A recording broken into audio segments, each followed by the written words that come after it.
I was a direct hire from the Philippines to the UK to work as a nurse.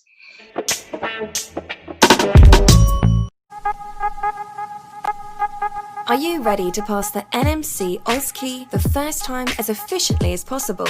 Then you're in the right place. Here at IELTS Medical, we've seen adult nurses through to a first-time OSCE pass ending last year with 98% first-time pass rate and 100% second.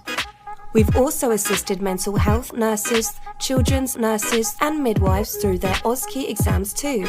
Accessible OSCE practice rooms and expert-led courses. Our nurses are not only passing their exams, but they're having fun doing it too. Inquire today about how we can assist you too.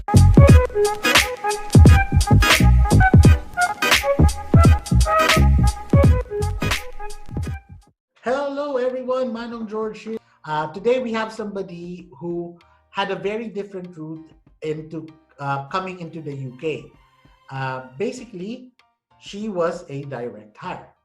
Hello, my name is Anna Lynn. You can call me Anna. And gaya na sinabi ni Manong George, I was a direct hire from the Philippines to the UK to work as a nurse. So, Anna, can you give us an idea where do you work and how did you find out about your employer? My employer right now is I'm working in a care home. Meron na po akong mga requirements like complete ko na siya. I have passed all the requirements, submitted requirements and then passed all the exams needed. And then just waiting for my COS. But then my former agency, which sa NHS po, nagkaroon ng konting problem. So I was been waiting for 2 to 3 months for COS, and then kakakulit ko dun sa aking local agent. I have learned that the license of this employer from POEA was expired, and then they asked me if I can wait for again another couple of months, and then I said no, I cannot do that. So I think I need to say goodbye, and I'm going to withdraw my application.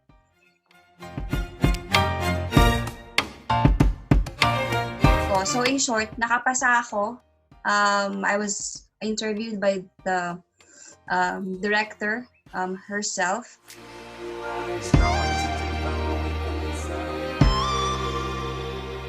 And then the pay is higher. So that means I'm still a pre-OSCE nurse, but I'm already having this post-OSCE salary.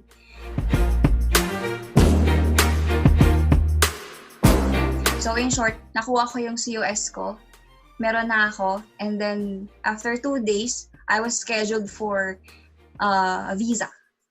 So ganun siya kabilis.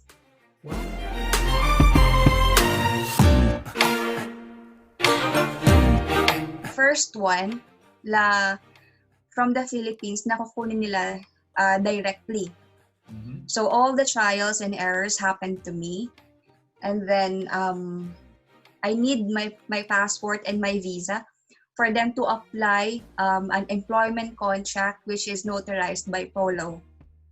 POLO is the Philippine Overseas Labor Office, which is based in London. Yun. So, medyo dito sa part na to, medyo natagalan siya.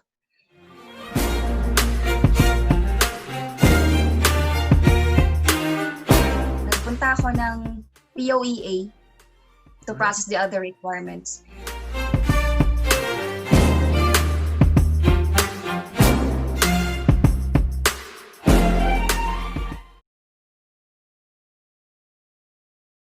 Medyo sabihin natin na pinahirapan nila ako ng konti. Kasi dito yung magpapaschedule ka, pipila ka, magawa ka ng mga requirements like how did you learn about the job, tapos ipapanotarize mo pa. Kumbaga yung effort, yung money mo din na gagastos dito. Visit filipinouknurse.com for Filipino UK nurses made by Filipino UK nurses. For articles like this, or this.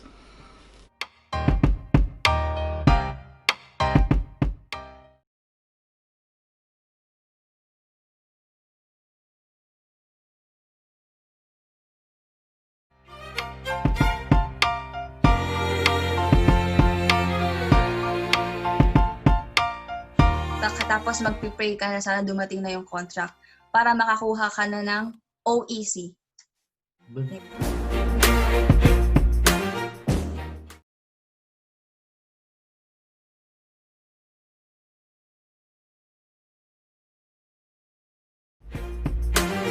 Ito pong iwang mga willing mag-direct hire, kaso to be reimbursed daw po. Ibig sabihin, sila munang maglalabas ng pera at pagdating nila ng UK, saka mabibigay sa kanila yung pera or marireimbursed. Tapos isa pa pong kagandahan, yung flight tickets ko and yun nga, priority visa, all expense paid by my employer. So, ganun kaano yung employer ko. So, all in all, from the time of, learning about your employer and applying to them, getting the job, gaano katagal yun until you finally reach the UK? I started second week of July and then got my biometrics po is June 12. Mm-hmm. And then I came here August 25. So June, July, August. More than 2 months. That's relatively well. Kasi going back 10 years ago, kami, ang process was 6 months. And then on the average, NHS, ang alam ko, 3 months yung fastest. So, all things considered, mabilis ka pa rin. Considering pa, isa ka lang, right? You got on the plane all on your own. Yes. You're very brave, ha? Kasi di mo alam kung sino sasalubong sa isa kabila. So, para pag inisip ko, di mo ba naisip pagbaba mo ng aeroplano, sino hahanapin mo? Napaka-coordinated po nang nangyari sa akin. Everything was prepared. Yung director po ng care home, coordinated kung sino yung magsusundo sa akin and kung saan ako tutuloy upon arrival. Well done. Galing nun, ha? So, isa ako. Unlike ng iba, umaalis sila ng group. So, isa yun. Unang-una, I was alone. I was doing the process alone. Tapos, during ng interviews ko po with this HR, minsan, middle of the night. Kasi yung oras, so 8 a.m. dito, iba yung oras sa Pinas. So, isa yun sa naging challenge is yung time. Tapos po, kung yung iba, meron silang matatakbuhang agency like pag merong napansin silang hindi nagiging maganda yung takbo ng work mo, pwede silang tumawag ng agency like ganito, ganyan. Ako po wala. Wala akong matatakbuhan. Binigyan po nila ako ulit ng isa pang kontrata. So, hindi ko po alam kung legit ba yun or ano, kasi wala akong alam eh. Ako po yung ginipig nga, sabi ko nga. Yun. So, nag-inquire po ako sa Polo. Yun. And then, nag-reply naman sila, yung Polo, okay naman. Pero, clear ko po yun sa employer ko na I will not sign another contract. Or, if I'm going to sign this new contract, mavo-void po ba or mawawalang visa yung notarized contract ko na nauna sa Pilipinas. Yun. Kasi kinumpare ko po sila, medyo hindi na po sila pareho. May modified na alter, parang ganon. So, dahil nga po wala po akong agency, wala po akong mapagtanungan ng mga ganitong bagay. So, isa rin po yun sa naging cons. Yun. Pero sa ngayon na po, after that, okay na po, na-clear naman na lahat yung mga queries ko. Yeah. Kailangan nyo munang malaman na if maghanap kayo ng employer na direct hire, 5 lang po na direct hire sa Philippines ang pwede. So, pag more than 5 na kayo na kinuha, kailangan na po nilang maggawa ng agency nila na mismo na sa kanila. Yun. Tapos sa POEA, once na pumunta kayo sa first phase ng application nyo, makikita rin nila doon kung ilan na yung mga na-hire nila directly. So, lalabas yun. So, kailangan maging transparent yung employer sa inyo. Kailangan maging transparent sila para din iwas, illegal recruiter pala to, mga ganon. Hindi kayo magsisi sa free. Hindi po ako ng ibang mga trust or NHS na pwede na gusto rin ng direct hire. Kaso, yung iba, sabi po nila, hindi daw sagot yung flights nila, flight tickets, hindi daw sagot yung OSCE, or mga something gano'n. So, hindi po siya pare-pareho. So, ang bottom line is, kailangan yung mag-inquire ng mabuti kung ano yung talaga yung mga makukuha nyo at hindi. At make sure na itanong nyo kung maire-reimburse nyo ba or hindi. Kasi nasa law na yung employer dito, they have to reimburse. So, yun. Philippine kailangan law. natin maging... Is that Philippine law? Po? Is that Philippine law or British law? Na Philippine law. Philippine law. Philippine law. Yeah. I have researched something about that, about sa mga direct hires. I think if you want a copy, I can forward kay Manong George. Yun. Kasi ni-research ko talaga about yung process eh. Kaya nung sinasabi nung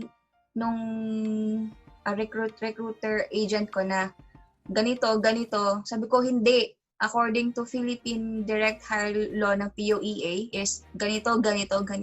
So you have to provide this. So naging, kung makikita nyo, naging siguro mautak din ako nun. Kumbaga, ayoko palamang. Kasi Okay. alam naman tayo mga Pilipino, hindi tayo pa-up-eh. Do you feel that you being a direct hire, was it all worth it? It's worth it. Kasi pinag-pray ko din po kasi siya eh. So sabi ko, tagal ko na rin nag-antay. Sabi ko kay Lord, tagal ko na rin po nag-antay.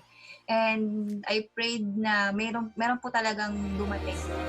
Paano kapag, kumbaga maraming what if, marami akong ganyan before. So sabi niya, ang sinasabi lang sa akin ng friend ko na yon, at least bakla, nasa UK ka na.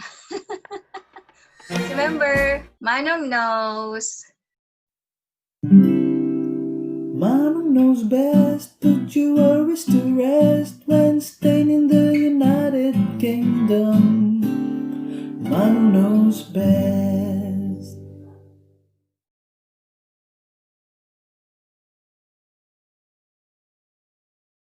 Subscribe to our YouTube channel. Join our Facebook group, Filipino UK Nurse. Sign up to our website, www.filipinouknurse.com.